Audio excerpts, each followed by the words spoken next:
So this video will show you how to stack a 5-tier wedding cake using bubble tea straws as supports in every tier. You can use wooden, however I prefer the bubble tea straws. They are much easier and more convenient to work with and are cheaper than the wooden dowels.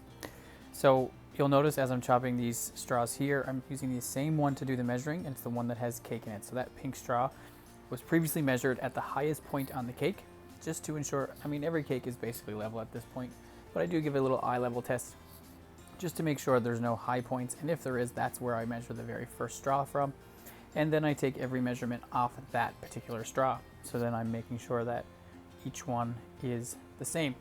Now, for this row, I used 8 straws, and then the interior row on this one, I used 5. So there are 13 supports in total in this tier.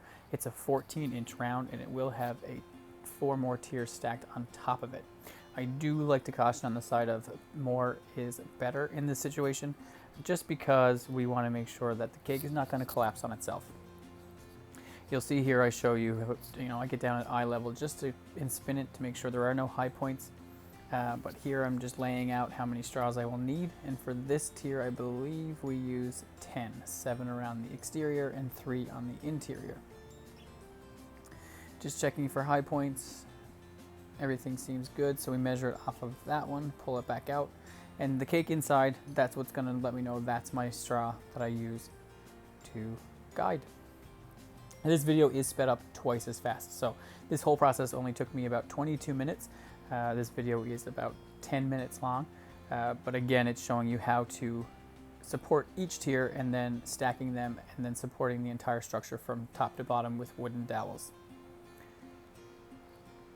And I'm just, again, and before I push them all in, I do lay them out just to make sure I have even spacing around the outside of the cake or around the perimeter, and then I push them all down when I know I'm good. That way I'm not hollowing out too much cake. Oh yes, so I use 7 and 3, so that's 10 supports. The first tier had 8 and 5, so 13. Again, it's just to support the cake above it from collapsing into the cake below. Now moving on to the 10-inch. This one here, again, I checked for height and levelness, and we will trim each straw. If you're particular, you could color coordinate all your straws, but I just pick up the cheapest pack, which is 50 straws, which are multicolored, so I'm not too particularly worried. Sometimes they get a little overzealous and I match the colors, but I'm not concerned. I was in a bit of a rush for this cake, so I just put any color anywhere. So here we used 6 around the outside and 2 in the middle. So we have 8 in total.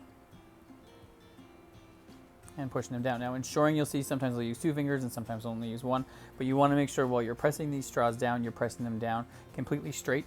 That way that they are not going in at an angle, because your cake needs to be properly supported, because this is all that's holding it up.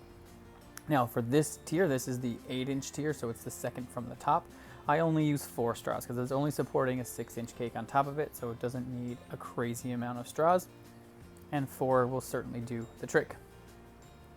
So again, just making sure they're all the exact same length. And yes, those little straw ends do fly all over the floor if you don't hold on to them. So I had about 50 straw ends to pick up off the floor. But hey, when you're in a rush, it's not a big deal. Maybe I used 5. I did use 5. I stuck 1 right in the very center.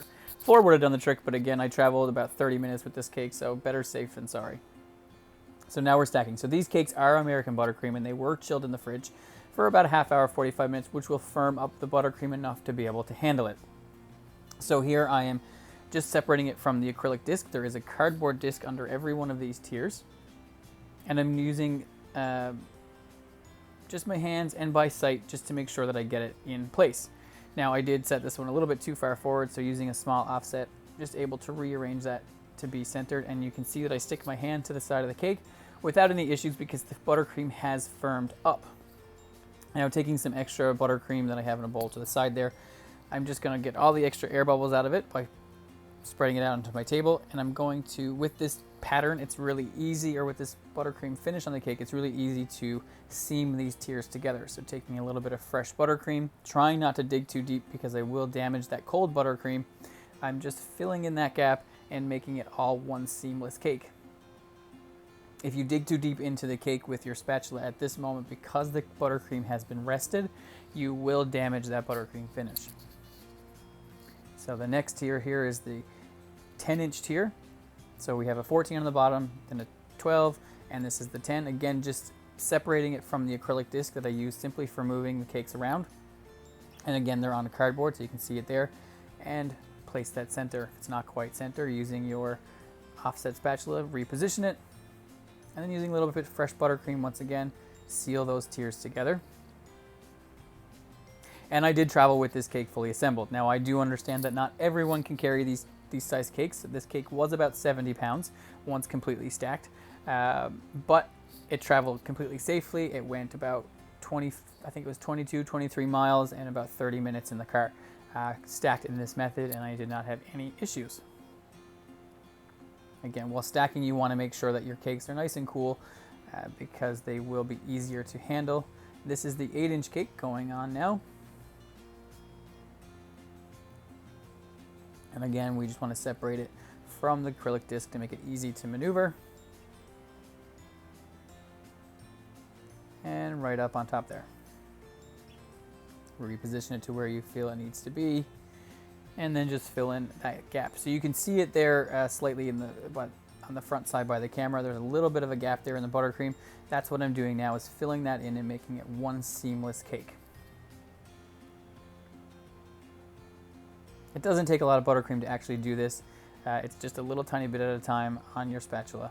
You can heat your spatula up if you would like and make this a little bit easier, but if you're not digging deep into your cake, it shouldn't matter because you're not touching that cold buttercream.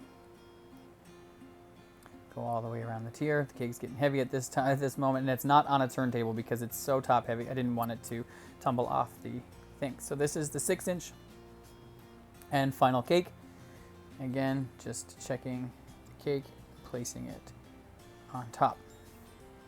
That one's small, it's the easiest one to handle. Again, just going to completely seam them together.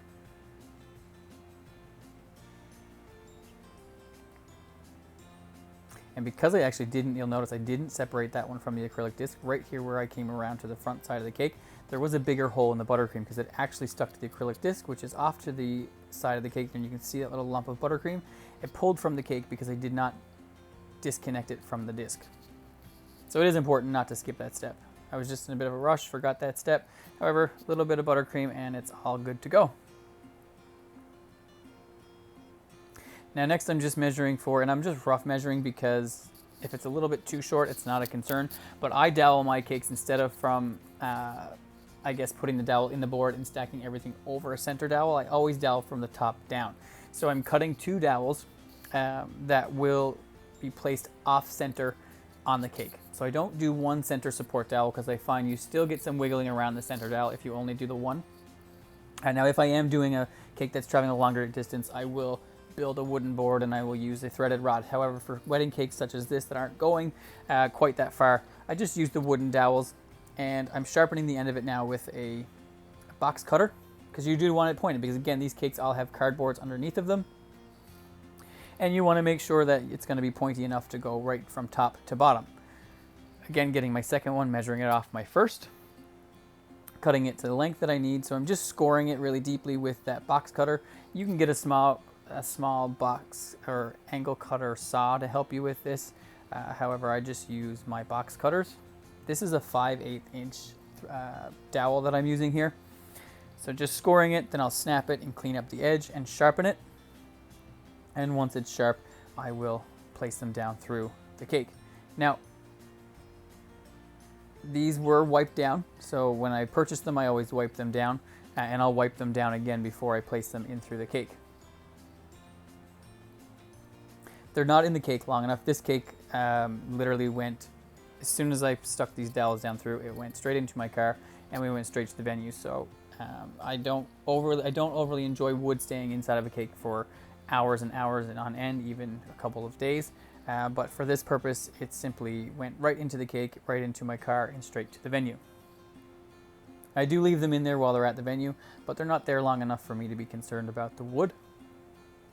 So I'm just wiping them off here now. That's what I went off to the side to do, over to the sink to grab another cloth to give them a good wipe. So I looked up because there's actually a bulkhead just above my head, and it was a little too tall for the dowel without hitting it. So just driving them down through, you can see with fairly ease they go straight through because I did sharpen them to a super point, and I didn't push it all the way down through. So at this point I almost hit the baseboard. So the very base of this cake is 2 half-inch boards. So 2 half-inch drums that I've glued together. The biggest one, which is underneath the 14-inch cake, which is a 16-inch round, and then underneath of that I glued a 14-inch round. So that allows me to get my fingertips in under there so that I can lift the cake. And then using a hammer and a shorter piece of dowel so that I don't hit the actual cake, I knock in the dowels all the way through until they hit my table, so I hear them actually hit my table, and then just covering those holes in with a bit of extra buttercream. And there you have it.